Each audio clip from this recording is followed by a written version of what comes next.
انشاءاللہ وہ بات آئے گی۔ پہلے ایک بات ہم لوگ سن لیتے ہیں ایک آیت کے ذریعے سے۔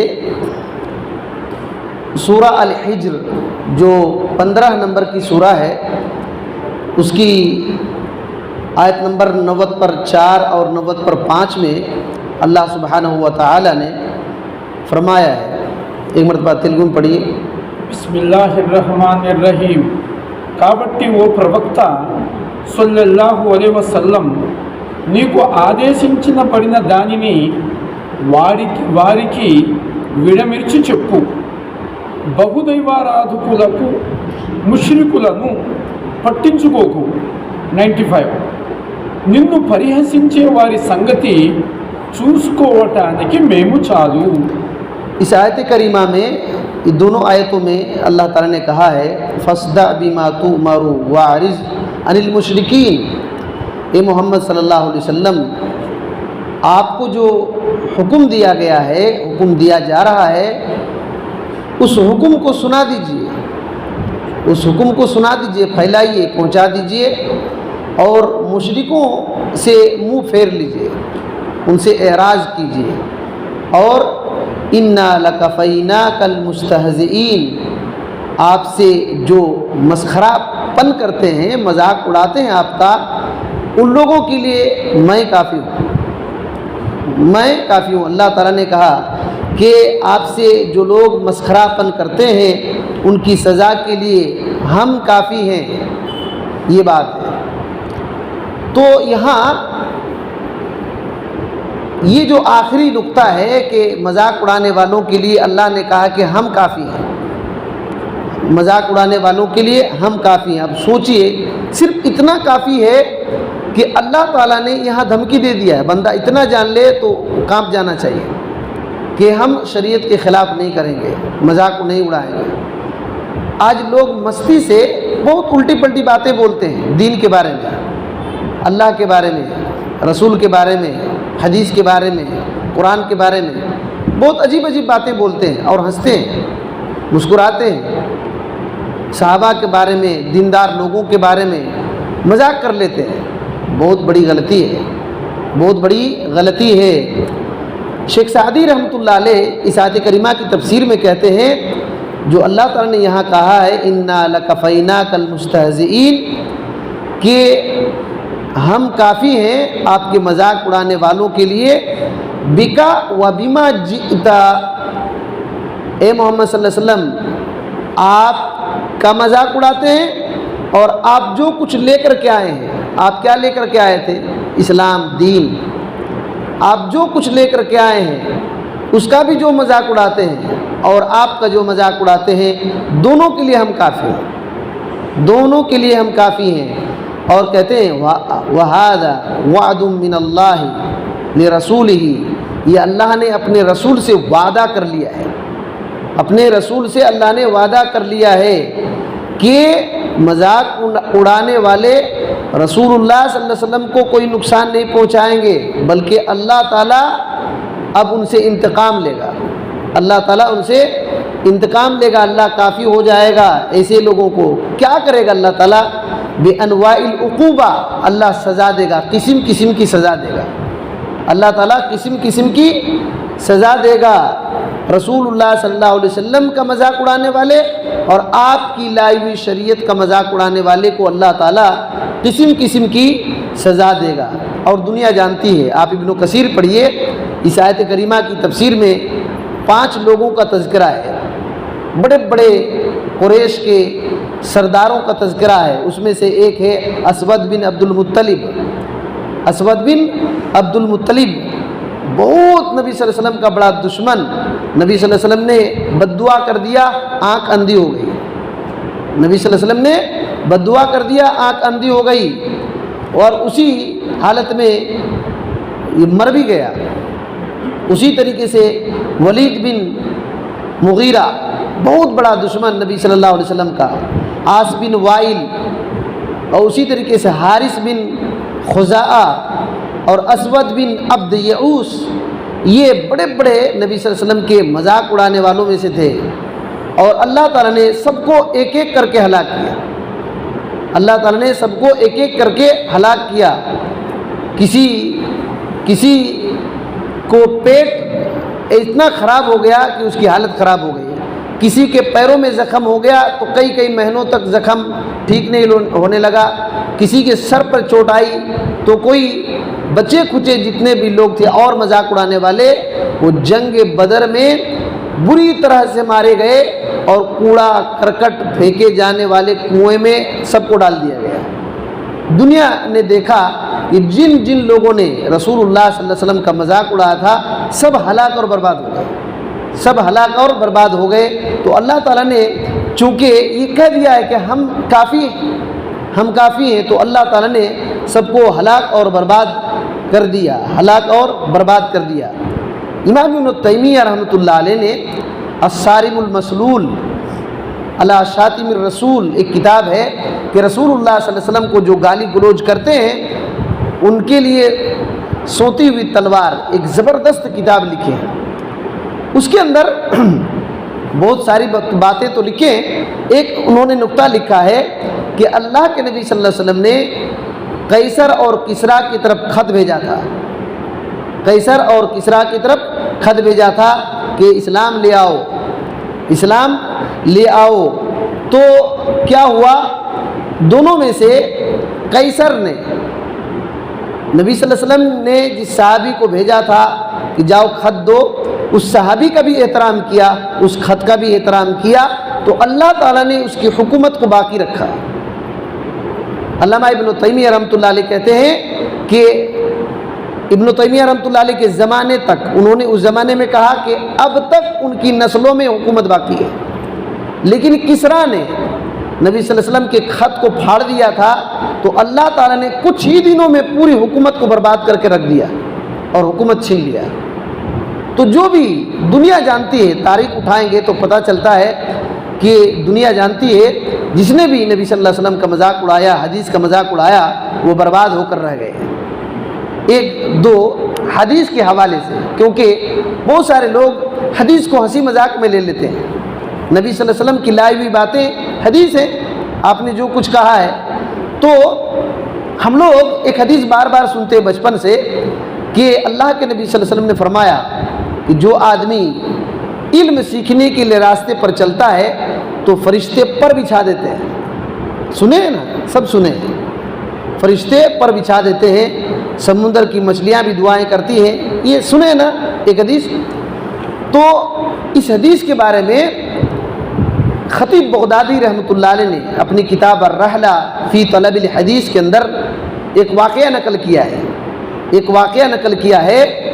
ابو یحییٰ زکریا ابن ساجی رحمۃ اللہ علیہ، ابو یحییٰ زکریا بن یحییٰ الساجی، امام ساجی جن کو کہتے ہیں، امام ساجی رحمۃ اللہ علیہ کے حوالے سے خطیب بغدادی رحمۃ اللہ علیہ نے الرحلہ فی طلب الحدیث، بہت زبردست کتاب ہے.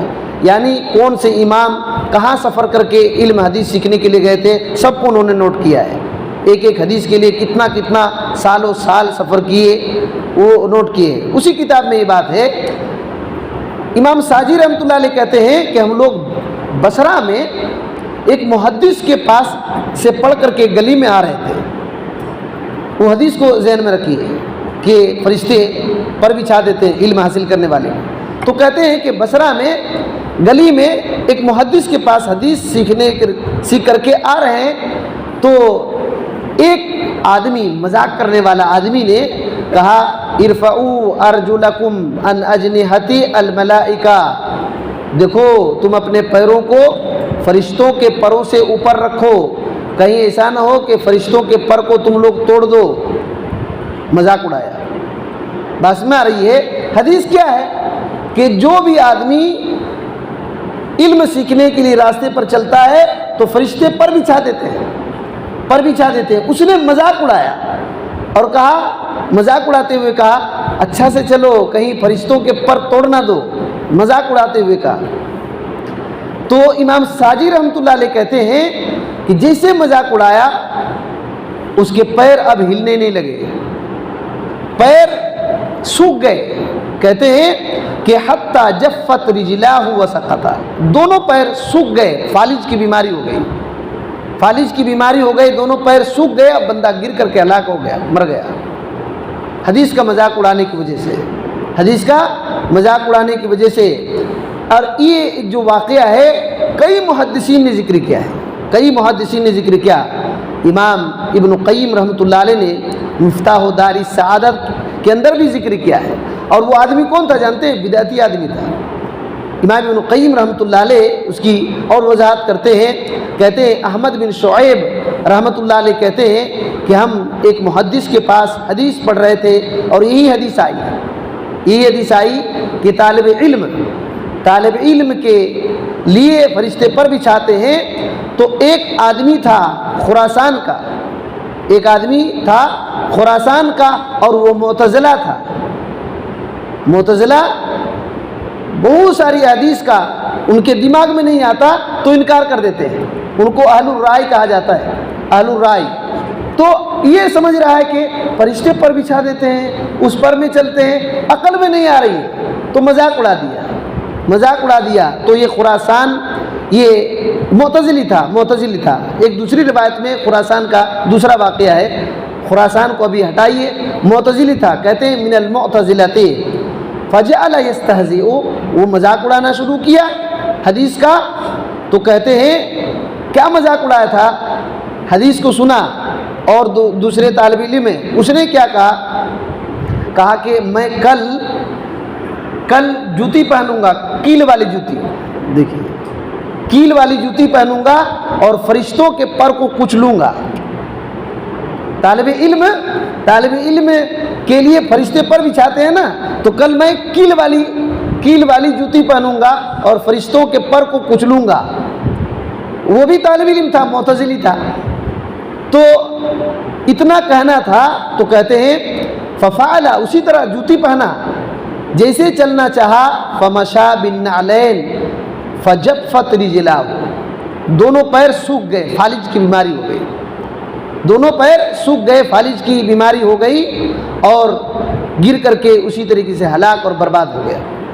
تو حدیث کا مذاق اڑانا یہ بہت خطرناک بات ہے۔ اللہ نے یہ کہہ دیا ہے کہ محمد صلی اللہ علیہ وسلم آپ کا جو مذاق اڑائیں گے ہم ان کے لیے کافی ہیں، تو اس طریقے سے بہت سارے واقعات ہیں۔ اور دیکھیے ایک واقعہ ہے، صحیح مسلم میں ایک حدیث ہے 1520/4 کے اندر یہ حدیث ہے، حضرت ابو ہریرہ رضی اللہ تعالی عنہ سے آپ صلی اللہ علیہ وسلم نے فرمایا من اشترى شاة مسراتا فلینقلب بها فلیحلبها فإن رضی حلابها امسکها وإلا ردها ومعها ساء من تمر۔ اس کا خلاصہ یہ ہے کہ آپ صلی اللہ علیہ وسلم نے کہا اگر کوئی آدمی ایسی بکری خریدے جس کے دودھ کو کئی دنوں سے روک لیا گیا ہے، دودھ زیادہ دکھنے کی وجہ سے، جانور کے منڈی میں بہت سارا ایسا ہوتا ہے، جانوروں کو دودھ کو کئی دن سے روکے رکھتے ہیں، دودھ نہیں نکالتے ہیں تاکہ تھن بڑا لگے گا اور زیادہ ریٹ میں بیچیں گے۔ تو آپ صلی اللہ علیہ وسلم نے کہا کہ اگر کوئی ایسی بکری خریدا جس کے دودھ کو کئی دن سے روک دیا گیا ہے، کئی دن سے روک دیا گیا ہے، تو وہ گھر لے آئے اور اس کے دودھ کو دو کر دیکھے، اگر راضی ہے تو رکھے اور نہیں راضی ہے تو بکری واپس کر دے، ساتھ ایک ساتھ کھجور دے، ساتھ واپس کر دے بکری کو، راضی نہیں ہے ایک ساتھ کھجور بھی دے دے۔ یہ مسئلہ ہے، احناف اس کو مانتے نہیں ہیں، اس کو احناف نہیں مانتے، یاد رکھیے حنفی لوگ اس کو نہیں مانتے ہیں۔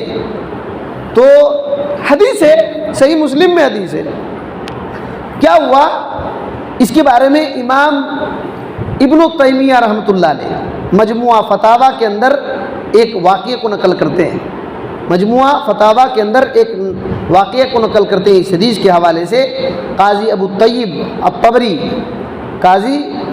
الطبری رحمۃ اللہ علیہ کہتے ہیں کہ ہم لوگ بغداد میں جامع مسجد میں بیٹھے ہوئے تھے، علم کی مجلس لگی ہوئی ہے، فجاء خراسانی، ایک خراسانی آدمی آیا، اور دوسری روایت میں صاف طور پر سیر و اعلام النبلاء کے اندر امام ذہبی رحمۃ اللہ علیہ نے اس واقعے کو وہاں بھی نقل کیا ہے، انہوں نے کہا ہے کہ وہ حنفی تھا، خراسان کا ایک حنفی آدمی آیا، بغداد کی جامع مسجد میں علم کی مجلس بیٹھی ہوئی ہے، تو آ کر کے مسئلہ پوچھا مسرات کا، یہی مسئلہ پوچھا کہ دودھ والی بکری اگر کوئی لے تو اس کا کیا مسئلہ ہے؟ تو علماء نے اسی مجلس میں کہا، یہ حدیث سنا دیا، کہا مسئلہ سنا دیا اور دلیل کے طور پر یہ حدیث سنایا، تو اس نے مذاق کیا، اس نے کیا کہا؟ امام ذہبی رحمۃ اللہ نے اس کو واضح کیا ہے، اس نے کہا کہ ابو ہریرہ کی حدیث ہے، ابو ہریرہ تو غیر فقیہ تھے، ابو ہریرہ رضی اللہ تعالیٰ عنہ تو غیر فقیہ تھے، ان کی حدیث ہے، یعنی مذاق اڑاتے ہوئے کہا۔ تو امام ابن تیمیہ رحمۃ اللہ علیہ اور حافظ ذہبی رحمۃ اللہ علیہ کہتے ہیں کہ جیسے کہا ایک فوراً چھت سے، جامع مسجد کے چھت سے ایک سانپ گرا، اور یہ اس واقعے کو نقل کرنے والے علماء ایک بڑے بڑے محدثین علماء ہیں جو ثقہ راوی ہیں، مسجد سے ایک بہت بڑا سانپ گرا اور مجلس میں آیا اور اس کو دوڑانے لگا اور لوگوں نے کہا کہ تم توبہ کرو، تو نے حضرت ابو ہریرہ رضی اللہ تعالیٰ عنہ کے بارے میں برا بھلا کہا ہے، توبہ کرو۔ امام ابن تیمیہ رحمۃ اللہ علیہ کہتے ہیں کہ آ کر کے اس کو کاٹ کر کے قتل کر دیا، اس سانپ نے قتل کر دیا ڈس کر کے، اور پوری مجلس میں اسی کو کاٹا، تو سب کوئی تعجب کرنے لگے۔ اور سیر اعلام النبلاء کے اندر ہے کہ وہ سانپ جو ہے بعد میں کہاں چلا گیا کسی کو پتہ نہیں چلا، تو یہ واقعہ ہے اس حدیث کے تعلق سے۔ تو یاد رکھیے یہ گزر چکا ہے، ایسے دنیا میں ہوا ہے اور آج بھی ہو رہے ہیں، بہت سارے جگہوں پر ایسے ہو رہے ہیں، بہت سارے لوگ اس کو سمجھ نہیں پاتے کہ کیوں ایسا ہوا ہے، اس کی زندگی میں عجیب پریشانی ہوتی ہے، کوئی ضروری نہیں ہے کہ جو واقعہ گزر چکا ہے وہی واقعہ ہوگا، کوئی ضروری نہیں، لیکن پھنسیں گے بہت بری طرح سے، حدیث کا قرآن کا مذاق اڑائیں گے، بہت بری طرح سے پھنسیں گے، آپ کو معلوم تک نہیں ہوگا کہ کہاں سے یہ مسئلہ ہو رہا ہے۔ ہو سکتا ہے کہ کیس معاملات میں پھنس کر کے زندگی گزر جائے گی، ہو سکتا ہے کہ بہت سارے آفتوں مصیبتوں میں پھنس جائیں گے، ایسے ہو سکتا ہے کہیں نہ کہیں پریشانی ہوگی، حدیث کا مذاق اڑائیں گے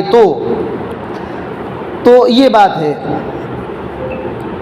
امام اوزاعی رحمۃ اللہ علیہ اسی وجہ سے کہتے ہیں کہ من بلغ حدیث، جس کے پاس کوئی حدیث پہنچ گئی، اس نے حدیث کا انکار کر دیا، جھٹلا دیا، تو فکذب ثلاثہ، اس نے تین کو جھٹلایا، کس کو کذب اللہ کو جھٹلایا، اور دوسرا رسولہ، اللہ کے رسول کو جھٹلایا، تیسرا الذی حدثہ، اور اس صحابی کو جھٹلایا جس نے اس حدیث کو نبی صلی اللہ علیہ وسلم سے سنا ہے، بیان کیا ہے، تو تینوں کو جھٹلایا۔ تو اب سوچئے کہ جو آدمی اللہ کو جھٹلائے، اللہ کے رسول کو جھٹلائے اور صحابہ کو جھٹلائے، وہ عذاب کے مستحق نہیں ہوگا۔ تو اسی وجہ سے حدیث کا مذاق نہیں اڑانا چاہیے، اور دیکھیے صحیح مسلم میں ایک حدیث ہے، اور ایک یہ دیکھ لیتے ہیں، صحیح مسلم میں ایک حدیث ہے 270 پر 8 نمبر میں یہ روایت موجود ہے، حضرت ابو ہریرہ رضی اللہ تعالیٰ عنہ سے یہ حدیث ہم لوگ بہت مرتبہ سنے ہوں گے۔ نبی صلی اللہ علیہ وسلم نے فرمایا اذا استيقظ احدكم من نومه، جب کوئی آدمی نیند سے اٹھے تو کیا کرے، فلا يغمس يده في الاناء، نیند سے اٹھ کر کے اپنے ہاتھ کو پانی کے برتن میں نہ ڈالے، حتی یغسلها ثلاثا، یہاں تک کہ اس کو 3 بار دھو لے، اس کے بعد پانی کے برتن میں ہاتھ ڈالے، کیوں؟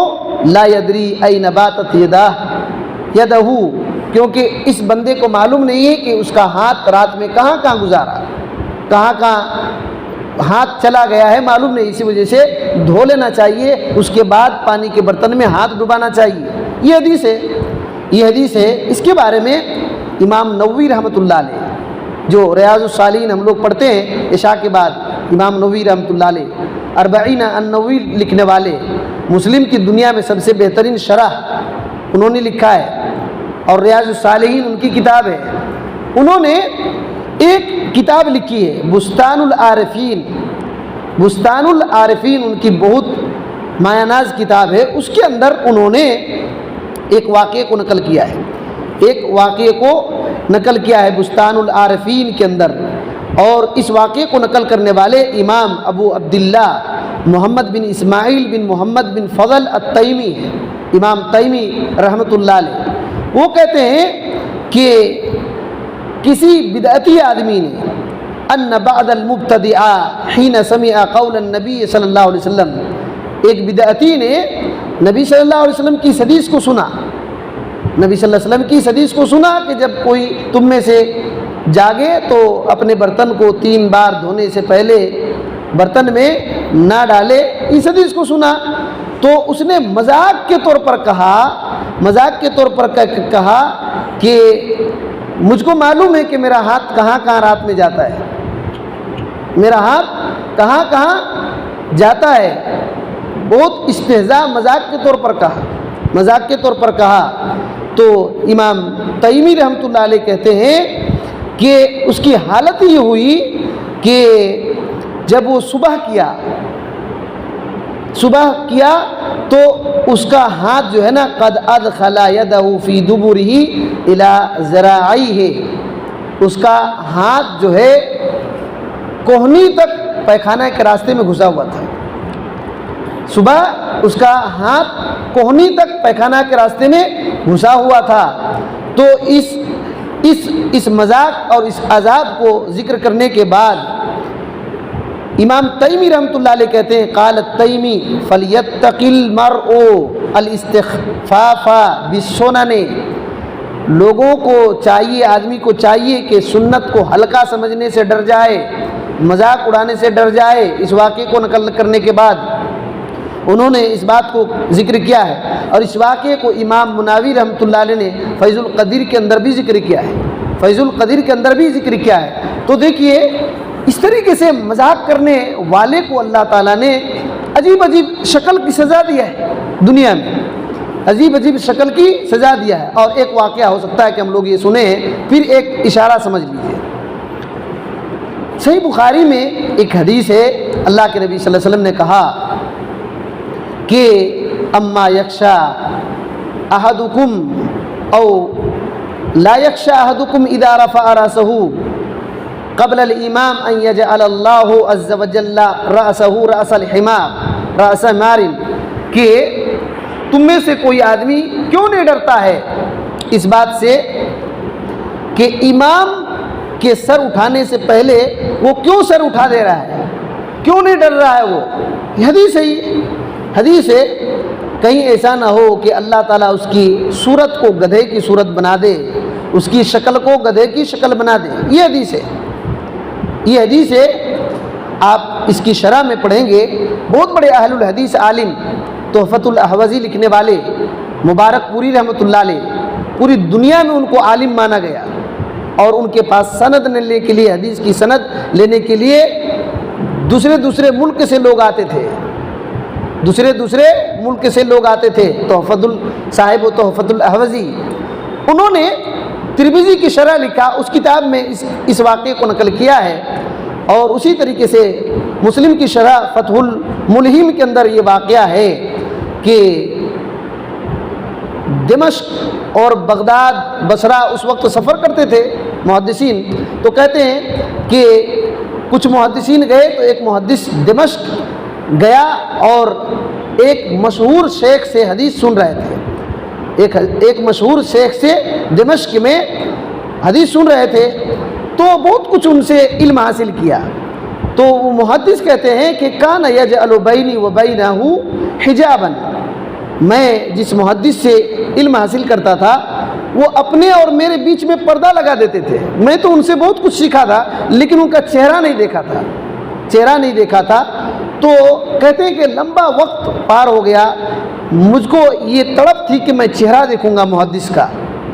تو کہتے ہیں کہ فقال لہو, ایک مرتبہ ان دیکھنے کی خواہش ظاہر کیا تو محدث نے کہا کہ احذر یا بنیا, اے میرے بچے ڈرو, ڈرو اس بات سے, امام سے پہلے سر اٹھانے سے ڈرو, کیونکہ فإنی لما مر بی الحدیث, جب میرے پاس سے یہ حدیث گزری جو حضرت ابو ہریرہ رضی اللہ تعالیٰ عنہ والی حدیث ہے, نبی صلی اللہ علیہ وسلم نے ڈرایا, وہ حدیث جب گزری تو مجھ کو معلوم ہوا کہ یہ کیسے ہو سکتا ہے, یہ کیسے ہو سکتا ہے. میں نے اس کو بعید سمجھا کہ یہ ناممکن سی بات ہے کہ کسی کا چہرہ گدھے کا چہرہ ہو جائے, اور میں نے ایسا کیا, امام سے پہلے سر اٹھا دیا. تو فصار وجہی کما ترا, تو تم میرا چہرہ دیکھ رہے ہو کہ کیسا ہو گیا ہے, میرا چہرہ دیکھ رہے ہو کہ کیسا ہو گیا ہے. تو اب دیکھیے اس واقعے کو اور بہت سارے محدثین نے نقل کیا ہے. کہنے کا مطلب یہ ہے کہ دیکھیے دین کے کسی بھی چیز کا مذاق نہیں اڑانا چاہیے, مذاق بالکل نہیں اڑانا چاہیے, ورنہ بندہ کبھی کبھی بہت دور چلا جاتا ہے, بہت دور چلا جاتا ہے. ابو یوسف رحمۃ اللہ علیہ کہتے ہیں ایما رجل مسلم سب رسول اللہ صلی اللہ علیہ وسلم او کذبہ او عابہ او تنقصہ فقد کفر باللہ, جس مسلمان نے رسول اللہ صلی اللہ علیہ وسلم کو گالی دیا یا آپ کو جھٹلایا یا آپ کی عیب بیان کیا یا آپ کی تنقیص کی, آپ کا مذاق اڑایا, تو اس نے اللہ کے ساتھ کفر کیا, کیونکہ اللہ نے آپ کو نبی بنا کر کے رسول بنا کر کے بھیجا ہے نا, اور آپ اللہ کی طرف سے آ کر کے وہی سناتے تھے. تو جو آدمی رسول اللہ صلی اللہ علیہ وسلم کی عیب نکالے گا, آپ کو گالی دے گا, آپ کی تنقیص کرے گا, آپ کا مذاق اڑائے گا, تو گویا کہ اللہ تعالیٰ کا انکار کر رہا ہے, اللہ کے ساتھ کفر کر رہا ہے, اور یہ بہت خطرناک گناہ ہے. تو اسی وجہ سے اس کے درجات ہیں. کبھی کبھی ایسے درجہ ہے کہ آدمی اسلام سے باہر نکل جاتا ہے, اسلام سے باہر نکل جاتا ہے بہت ہوشیاری کے ساتھ. کوئی دین کی بات ہم نہیں جانتے ہیں تو بولنا کہ نہیں جانتے ہیں. بہت سارے لوگ مذاق اڑا دیتے ہیں, یہ کیسے ہو سکتا ہے, وہ کیسے ہو سکتا ہے. نہیں, بہت غلط بات ہے, بہت غلط بات ہے. اور سرسری نظر سے ہم لوگ جیسے 10 باتیں ہیں اللہ رب العالمین کی محبت کیسے حاصل ہوگی, کیونکہ اللہ کی محبت جب بندے کو حاصل ہو جاتی ہے تو انشاءاللہ وہ بڑا انعام کا مستحق ہوتا ہے. تو حضرت عبداللہ بن عباس رضی اللہ تعالیٰ عنہ بیان کرتے ہیں, مصنف ابن ابی شیبہ کے اندر یہ روایت ہے. حضرت عبداللہ بن عباس رضی اللہ تعالیٰ عنہ کہتے ہیں کہ احب فی اللہ, اللہ کے لیے محبت کرو, ووال فی اللہ, اللہ کے لیے کسی سے دوستی کرو, وعاد فی اللہ, اللہ ہی کے لیے دشمنی کرو. فإنما تنال ولایت اللہ, فإنما تنال ولایت اللہ, تو اللہ کے ولی بن جاؤ گے, اللہ کے ولی بن جاؤ گے اسی کے ذریعے سے. اور کہتے ہیں لا یجد رجل طعم الایمان وان کثرت صلاته وصيامه حتى يكون كذلك, آدمی ایمان کا مزہ پا نہیں سکتا گرچہ چاہے کتنوں نماز پڑھے. کہتے ہیں ان کثرت صلاته, چاہے وہ اس کی نمازیں کتنی ہو, ایمان کا مزہ اس کو نہیں ملے گا. وہ سیام ہو, چاہے کتنوں روزہ رکھے, ایمان کا مزہ نہیں چکھ پائے گا جب تک کہ وہ ایسا نہ ہو جائے. کیسا؟ اللہ کے لیے محبت, اللہ کے لیے دوستی, اللہ کے لیے دشمنی. یہ جب تک نہیں کرے گا تب تک ایمان کا مزہ نہیں ملے گا, ایمان کا مزہ نہیں ملے گا. امام ابن قیم رحمۃ اللہ علیہ نے مدارج السالکین کے اندر اس بات کو ذکر کیا ہے, 10 پوائنٹ کو ذکر کیا ہے جس سے اللہ کی محبت حاصل ہوتی ہے. اس میں سے پہلا نقطہ یہ ہے, کہتے ہیں قراءۃ القرآن بالتدبر والتفہم لمعانیہ وما ارید بہ. کہتے ہیں کہ قرآن مجید کو پڑھنا, اس میں غور کرنا, اس کے معنی کو سمجھنا, اللہ کا کیا ارادہ ہے اس ارادے کو سمجھنے کی کوشش کرنا, اس سے اللہ کی محبت حاصل ہوتی ہے. دوسری بات کہتے ہیں فرائض کے علاوہ، فرائض کو تو ادا کرنا ہی ہے، نوافل کو ادا کرنا، نوافل کے ذریعے سے اللہ رب العالمین کے قریب ہوتا ہے بندہ اور محبت کے درجہ کو پہنچتا ہے، محبت کے درجہ کو پہنچتا ہے۔ تیسری بات کہتے ہیں ہر حال میں اللہ کا ذکر کرنا، ہر حال میں اللہ کا ذکر کرنا، دل سے، زبان سے، اپنے جسم کے پارٹس سے، اپنے جسم کے اعضاء اور جوارح سے اللہ تعالیٰ کا ذکر کرنا ہر حال میں، تو اللہ تعالیٰ کی محبت اس کو حاصل ہوگی۔ چوتھی بات کہتے ہیں کہ ایک خواہش ہماری ہے اور ایک چیز اللہ کو پسند کرتا ہے، اللہ تعالیٰ پسند کرتا ہے، تو کہتے ہیں اللہ جس کو پسند کرتا ہے اس چیز کو اپنے خواہش پر اوپر رکھنا، اس کو ترجیح دینا، اس کو ترجیح دینا کہ اچھا یہ چیز تو مجھ کو پسند ہے لیکن اللہ تعالیٰ کو یہ پسند ہے، تو میری پسند چیز کو چھوڑ دینا، اللہ کی پسند چیز کو لے لینا، اس کو اونچا رکھنا، اسی کو ترجیح دینا، اس سے کہتے ہیں کہ اللہ کی محبت حاصل ہوتی ہے۔ پانچویں بات کہتے ہیں کہ اپنے دل میں اللہ کے نام اور اللہ کے صفات پر غور کرنا، اس کی محبت کو بیٹھانا، اس کی معرفت، اللہ کے نام کا معنی کیا ہے، یہ اللہ کا یہ نام ہے، اس کا معنی کیا ہے، اس کا مطلب کیا ہے، اس میں غور کرنا، فکر کرنا۔ تو کہتے ہیں جتنا بندہ اللہ کے نام کو، اللہ کی صفات کو جانے گا اتنا اس سے محبت کرے گا، اتنا اس سے محبت کرے گا۔ جب جانتا ہی نہیں اللہ تعالیٰ کے نام کو، اللہ کو جانتا ہی نہیں ہے تو کیا محبت کرے گا اللہ تعالیٰ سے۔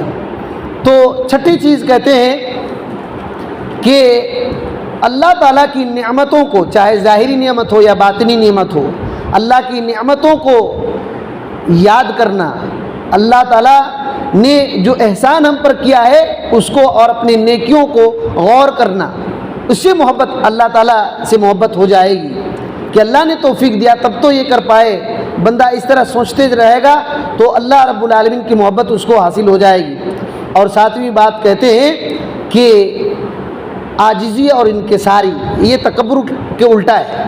عاجزی کرنا، جھکاؤ پیدا کرنا، ہمیشہ اکڑے ہوئے نہیں رہنا، اکڑے ہوئے نہیں رہنا، عاجزی کرنا، انکساری کرنا، تو اس سے اللہ تعالیٰ کی محبت حاصل ہوتی ہے۔ اور آٹھویں بات کہتے ہیں کہ اکیلے میں اس وقت جب اللہ تعالیٰ آسمانی دنیا پر نزول کرتا ہے، اکیلے تنہائی میں اللہ تعالیٰ سے مناجات کرنا، اللہ سے مانگنا، اللہ سے مانگنا، اللہ کے کلام کی تلاوت کرنا، اللہ تعالیٰ سے گڑ گڑانا، یہ اللہ کی محبت اس سے پیدا ہو جاتی ہے۔ استغفار کرنا، توبہ کرنا، خاص کر کے ایسے وقت جب اللہ تعالیٰ دنیاوی آسمانی دنیا پر نزول کرتا ہے، ہر رات کرتا ہے تہجد کے وقت، تو بندہ اٹھ کر کے توبہ کرے، استغفار کرے، اللہ کے کلام کی تلاوت کرے، اس سے لو لگائے تو اس کی محبت ہوگی۔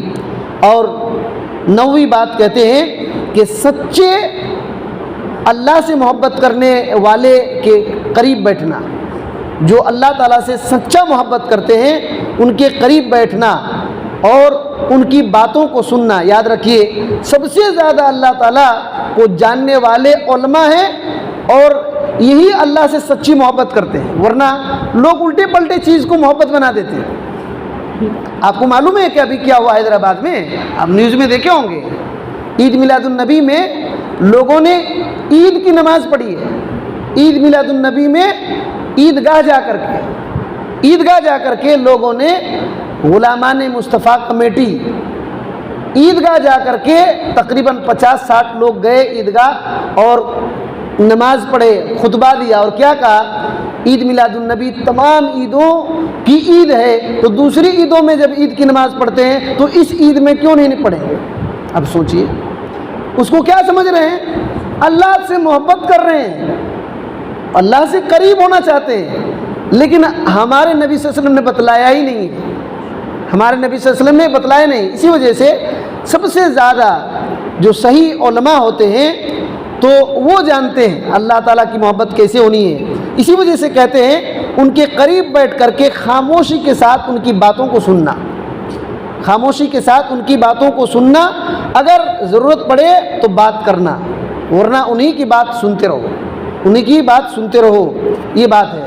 اور 10ویں بات کہتے ہیں کہ ہر وہ چیز سے دور رہنا چاہیے جو اللہ کی محبت اور ہمارے دل کے بیچ میں آڑ بن جائے۔ اللہ کی محبت اور ہمارے دل کے بیچ میں جو آڑ بن جائے، ایسے ہر چیز سے دور بھاگنا۔ اور وہ کیا چیز ہے؟ گناہ چیز ہے، گناہ۔ گناہ رکاوٹ ہے، اللہ کی محبت آنے نہیں دیتی ہے دل میں۔ اس گناہ، اس کام کی محبت دل میں بیٹھ جاتی ہے تو شرک ہو، بدعت ہو اور ہوا پرستی ہو، خواہش پرستی ہو، یہ سب دل میں بیٹھ جائے گی تو اللہ کی محبت دل میں گھسنے نہیں دے گی۔ اس چیز سے دور رہنا، یہ 10 باتیں ہیں، یہ 10 باتیں ہیں۔ تو وقت بھی کافی ہو گیا۔